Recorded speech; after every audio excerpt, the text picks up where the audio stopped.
মায়াবিনী গানটো কৰাৰ পিছত মানে কি সেইদিনা মই গানটো কৰিছোঁ ৰাতি, তেতিয়া অলমষ্ট ৰাতি পুৱাইছে আৰু তাৰপিছত ৰিজুৱে মোক কৈ আছে গানটো লিখি দিবৰ কাৰণে তাৰপিছত মই লিখিলোঁ গানটো কিবা এটা লিখি পেলাই তাৰপিছত ৰিজুক দিলোঁ। ৰিজুৱে পেণ্টৰ পকেটত ভৰাই থ'লে, পেণ্টটো ধুই দিলে। সেইটো চিনেমাখনত দেখুৱাই হৈছে। তো 4 দিনমান পিছত ৰিজুৰ লগত আকৌ লগ হ'লোঁ। তাৰপিছত ৰিজুক ক'লোঁ বোলো এই গানটো ক'ত সেইদিনা যে লিখি দিছিলোঁ। ৰিজুৱে ক'লে পেণ্টটো ধুই দিলে নহয়।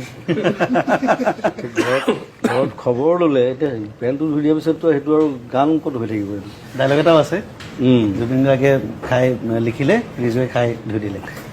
তাৰপিছত মই বোলো আকৌ লিখিব লাগিব আৰু এটা গান দুবাৰ লিখিবলৈ মই বিৰাট টান পাওঁ মানে, যেনেকৈ এখন পেইণ্টিং দুবাৰ আঁকিবলৈ দিগদাৰ হৈ যায়। তথাপি মই বোলো লিখিবতো লাগিবই, কাৰণ মায়াবিনী ৰাতি বুকুত দেখা পালোঁ তোমাৰ ছবি। সেই প্ৰথম 4টা লাইন মোৰ মনত আছিলে, আকৌ আৰম্ভ কৰিলোঁ। আৰম্ভ কৰি তাৰপিছত পিছৰখিনি লিখিলোঁ। লিখি পেলাই তাৰপিছত ডাব চাব কৰি আৰু তেনেকৈ জন্ম হ'ল গানটো আকৌ। কিন্তু পিছৰবাৰ চাগে বেছি ভালহে হ'ল লিখাটো হয়তো।